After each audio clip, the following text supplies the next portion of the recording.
Une des raisons pourquoi l'âme est si difficile à comprendre, c'est qu'elle est de nature spirituelle et nos instruments de compréhension que l'on connaît usuellement sont matériels.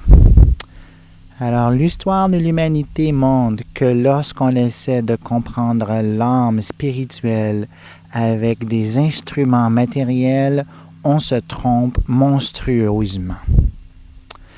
Et la plupart du temps, au lieu de parler de l'âme, on parle que du mental, qui est quelque chose de très extérieur à l'âme, qui est le siège de la pensée, mais l'âme, c'est beaucoup plus que le siège de la pensée.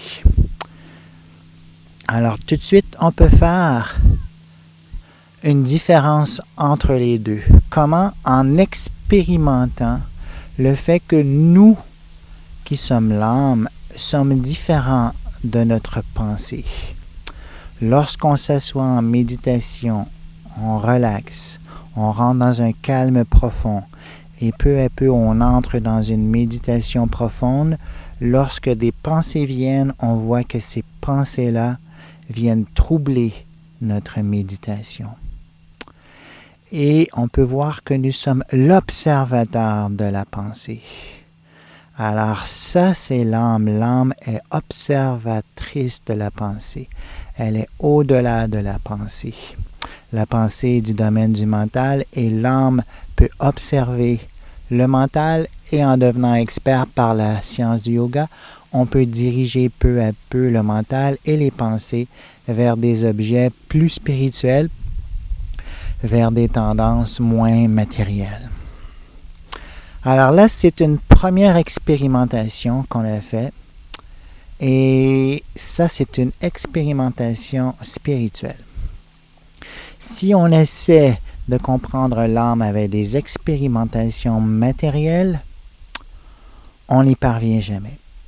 Il y en a qui disent qu'on n'a jamais pu mettre l'âme en dessous du microscope. Alors, ça ne veut pas dire que l'âme n'existe pas. On ne peut pas mettre la pensée non plus en dessous d'un microscope. Ça ne veut pas dire que les pensées n'existent pas.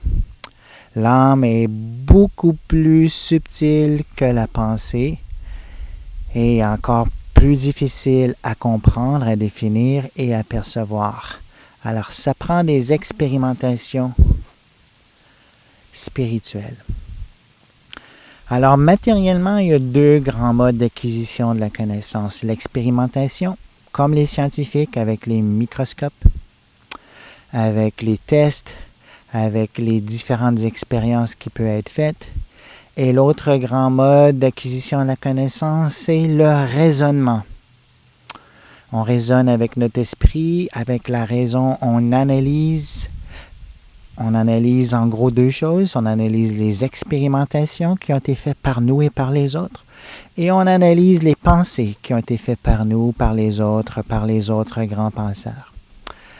Alors, ces deux grandes formes de connaissances matérielles ne peuvent décrire l'âme car elles sont imparfaites. Tous les grands philosophes de Platon à Kant à Heidegger pour les modernes ont décrit les limitations de la raison et on décrit la limitation des sens.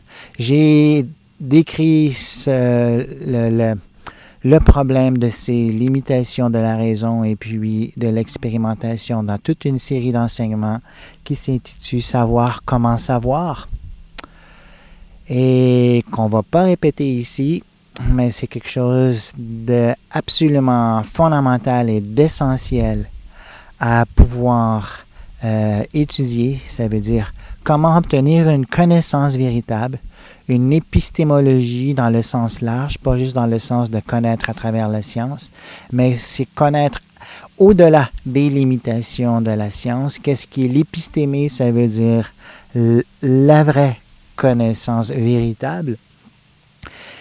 Et en gros, ça l'explique qu'au-delà des limitations de l'expérimentation et de la raison, il y a un mode de connaissance qui vient par la contemplation et la révélation, qui vient à travers la méditation, et surtout méditation sur les paroles de grands sages qui ont reçu révélation des niveau supérieur de la conscience.